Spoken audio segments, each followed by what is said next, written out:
everyone, Alexa Donne here, and today I want to talk a little bit about competition in publishing. Think of this as like an anti-gaslighting video-ish. Meaning competition is a really real thing in publishing. The feelings that competition evoke, essentially jealousy, which I have talked about in the past, among other things, very, very real.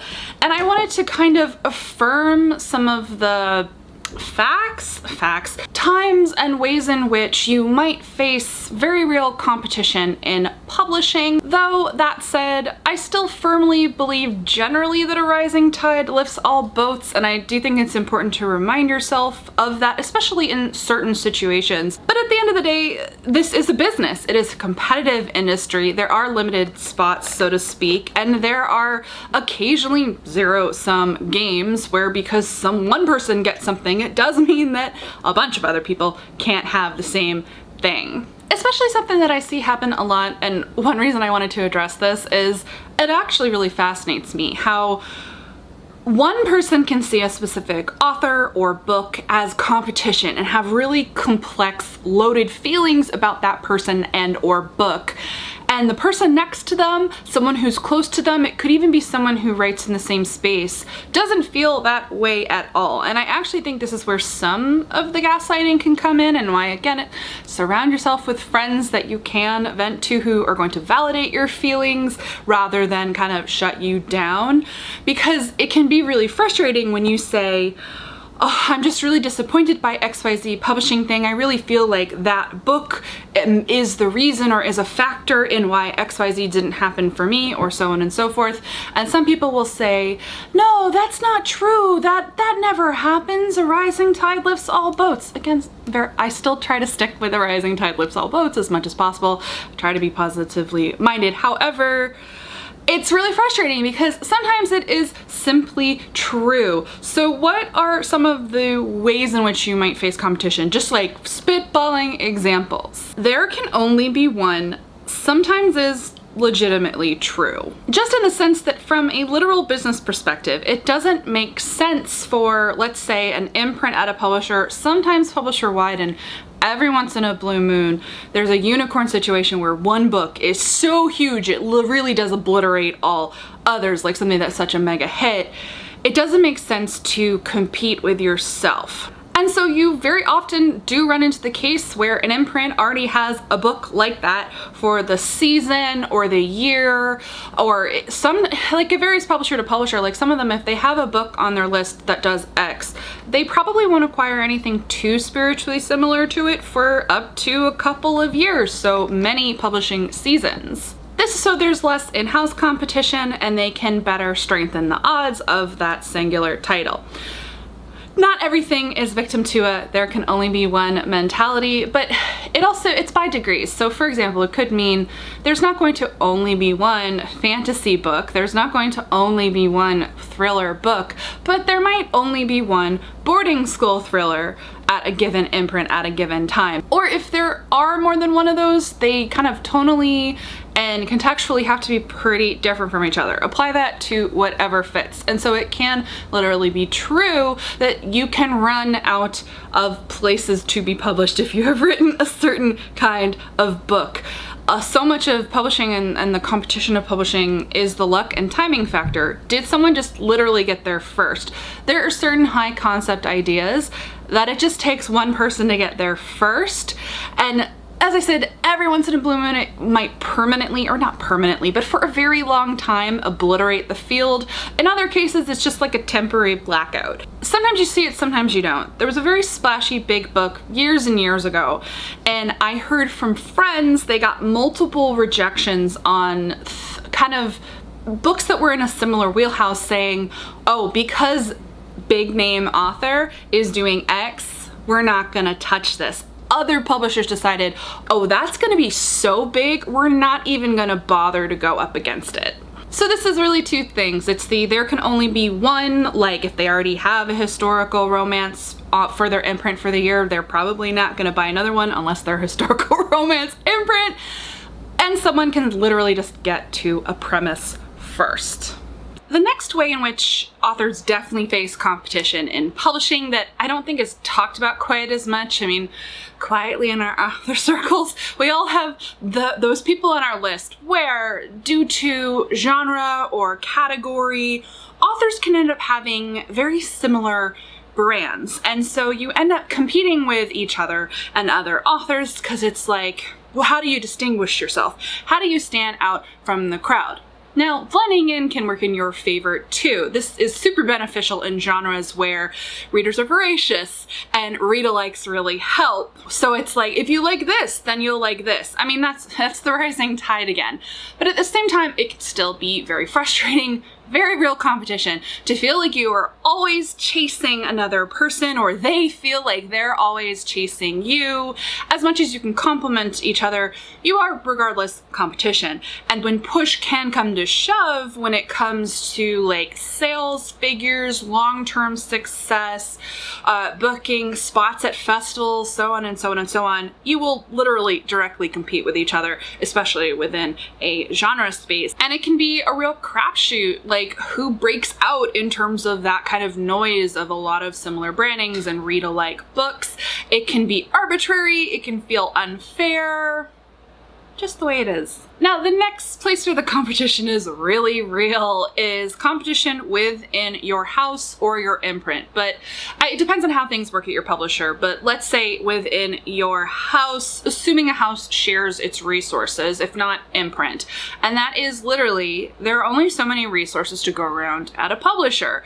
Literal time, so bandwidth of various employees, so the sales team, marketing, publicity, like they only have so much time in a given day, week, month to give to different people and books and resources. And we all know there are hierarchies in terms of marketing, surely, also publicity, sales, in the sense that some books are going to get bigger pushes than others. And so you are in competition with everyone else who's being published by your publisher within the same season. Sometimes beyond a season, but more or less it's your season that you have to consider. So you have to be aware of who else is on the list, who's a lead versus who's not. If you are the lead, that's fantastic, though I just encourage those authors, always bear in mind that if you're the lead, that means someone else isn't, and you are sucking up resources that aren't being given to other people. And actually, this can also affect you outside of your own publisher. I mean, it comes from all sides, meaning if a publisher sees that another house has a title that is similar to yours and it's big and it's splashy, maybe they paid a lot of money for it, maybe it's just getting really great early buzz, and your publisher becomes aware that that book is going to get a huge push from that publisher. That is their lead title. They might decide ROI-wise, return on investment, in terms of strategically thinking about bandwidth, not to do a similar huge push for your book because it's just not worth it to try directly compete with another house's title if they think that title is most likely to win the race, so to speak. Them trying to do the same for you would become a sunk cost. And so sometimes you face competition from other houses that will affect where the chips fall for you at your own house. And this is largely because, just talking about resource competition, there are so many things that I mentioned, there can only be one, like on the getting things level. Meaning in a given release month, there can only be one book chosen for a monthly book box. In a given month, there can only be one book chosen for a book club. Those are some good examples that are kind of currently part of the marketing landscape. Those are both really kind of sexy things that everyone hopes to be chosen for. And really, there's just a huge field of competition for those specific things. I mean, think about that. There are hundreds of books published every single month, and it can be a matter of what week in the month you're published. It's the luck of the draw, as I said, like who else is being published at the same time, kind of the landscape that you're in, and it's just something you have to accept and move on from. Sometimes luck is in your favor and sometimes it isn't. I kind of mentioned this with the brand one, but another place where there's a lot of competition is slots at festivals and events. This can get really, really intense, and there's layers and hierarchies here.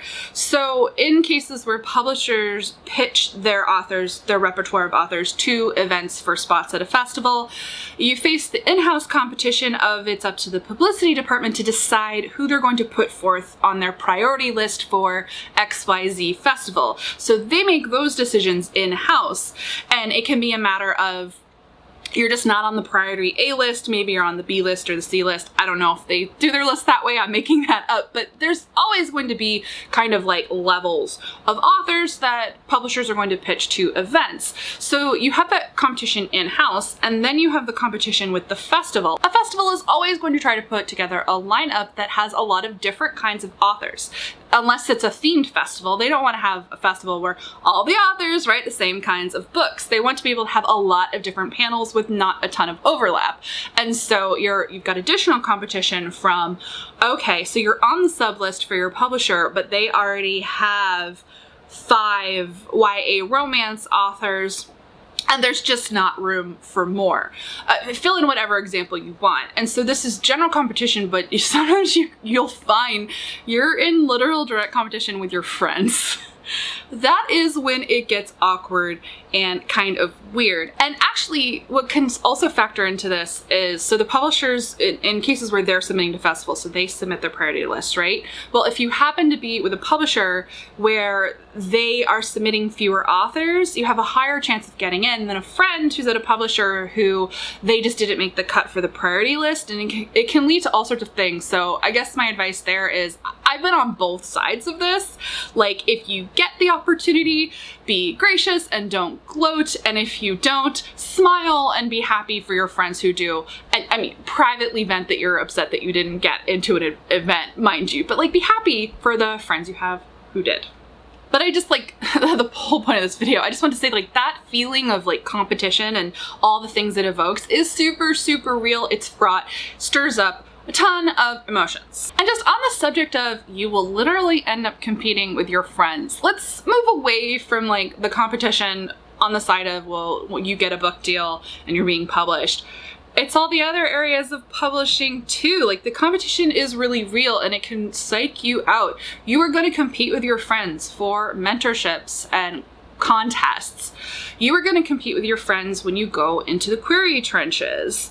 You are going to compete with your friends when it comes to submission. Now, of course, this is all relative, which is the important next thing I want to talk about with competition, meaning it's luck and timing in some cases where, well, you just happen to be querying at the same time as someone who you know who has a really similar thing, or you're going on submission at the same time with a friend who has a really similar thing, and it can just stir up all of these feelings because as I've already discussed with imprints do have to curate their list, and some people can get to an idea first, and I've covered in other videos that, you know, different agents have different relationships and sometimes clout that a friend can literally take an opportunity from you. That sounds really, really terrible. It can feel that way is the way I would put it. And I mean, it is legit, but it's always important to remind yourself that the person, the author, whether you know them or not, it hurts more when they're a friend, I guess. But like, we all have a nemesis list anyway. It's not their fault. It's not them, unless you hear that they're a really terrible person and like they gloat about this stuff. But it's like, focus more on the luck and the timing and the book, not on the author. That is like a healthier coping thing, because otherwise you become that bitter person who like hates a bunch of people.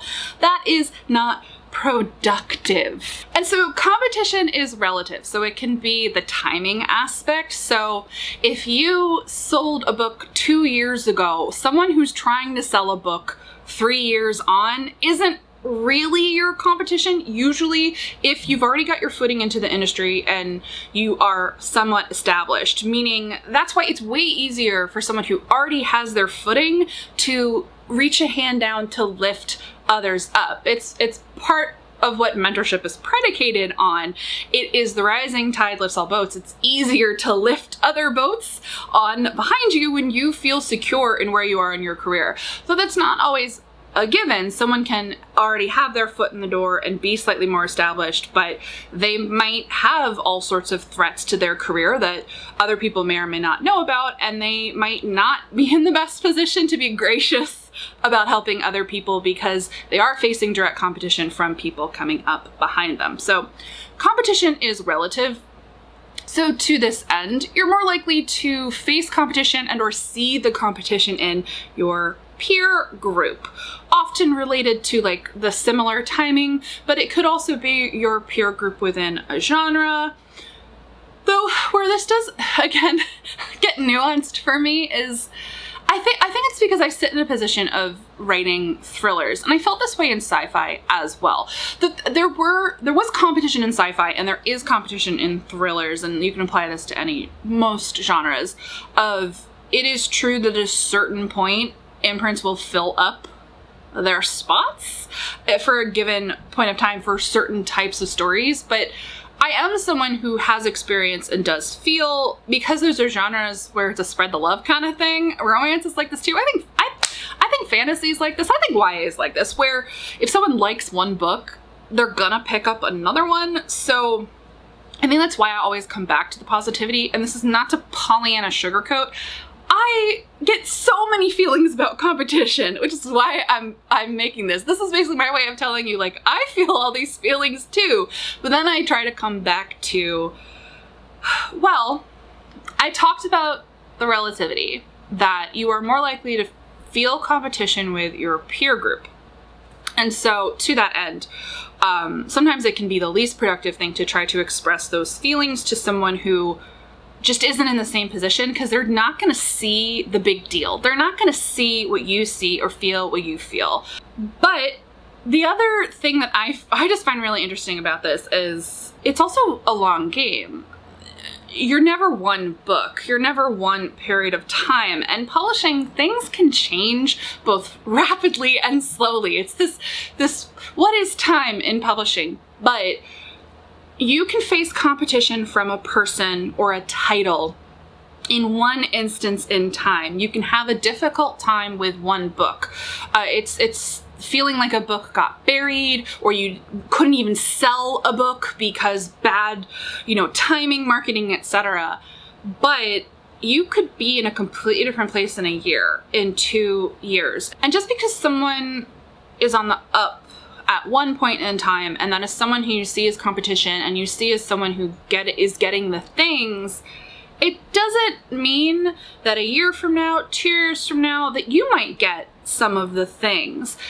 There's always another book. It's a very long game, and that's another reason why, again, feel your feelings and that they're legitimate, but I try to remain circumspect, because they're on top now, but they might be on bottom later, and I feel it's always better to go forth with empathy for the people, even the people that we see as competition, because it's not always coming up roses, and there's also the things that you don't see. You can see someone that you think of as competition who seems to be getting the things that you want for yourself, but trust me, there's something that isn't happening for them or isn't going well, or it can look really, really good on the surface. Like, frankly, I've seen so many cases where the person you assume has all the things or appeared to get all the things, a year down the line, let's say, they don't have the sales fell off. There's a long-term health issue with their writing career, but someone who maybe didn't get all the things has a longer tail. Publishing is just so uneven across the board. So overall, that's really what I wanted to say. Repetition of the idea that competition publishing is real. I feel like people don't talk about it enough. We kind of sugarcoat it, mind you, because it is best for your mental health and also for being a decent person, not to hyper-focus on the negative aspects of competition and the feeling of someone else taking something from you. But I am also here to validate you because honestly, The Susie Sunshine approach can only take you so far, even though I do advocate it. Sometimes what you need to do is have a nice flounce. You need to acknowledge and be acknowledged that something that happened in publishing was sucky. It was a direct result of competition and some bad luck or some bad timing or other things, and you were allowed to feel bad about it. You were allowed to hiss and spit and moan to trusted friends privately. Please, as always, I don't advocate doing this publicly because it's just really not a good look, and also because you won't always feel this way. Hopefully, ideally, you come out of those feelings, you move forward and you move on, you get some good things coming to you later, and you can take a deep breath. And the last thing you would want is for these feelings to be public, to be known, and this includes, like, I don't even advocate subtweeting or anything like that, because it can get back to the people about whom you're complaining, essentially, and it can just create a lot of bad feelings. And you just have to hope that the private people who you trust don't tell tales out of school. That is tacky. Because we are all allowed to have our negative emotions about things that go on in publishing. The key is not letting that become like a toxin that like builds and ends up spoiling things, that turns you into someone who's more bitter than anything else about publishing. Sometimes publishing sucks, but it's also very normal. All authors go through this in some measure. Some people experience more knocks than others, but I also firmly believe that things always cycle back around, and sometimes it's the people who have been knocked the lowest, who have just had like really bad luck when it comes to publishing and competition, who end up having the most glorious highs. And so I do believe a rising tide lifts all boats, but also there's a lot of competition in publishing. I see you, I validate you. I have experienced and felt these things too, and it's going to be okay. I really want to know down below in the comments, because I hyper-focused on areas of competition that I have either directly experienced or seen my friends go through, but there are tons of subtle and interesting ways in which you face competition in the publishing industry. So let's get real down below in the comments. What are some areas of competition you have seen, you have experienced, and let's get all the feelings out, and give this video a thumbs up if you like it. I will make more videos about the thornier topics of publishing, and if you're not already subscribed to the channel, go ahead and do that. As always, guys, thank you so much for watching, and happy writing.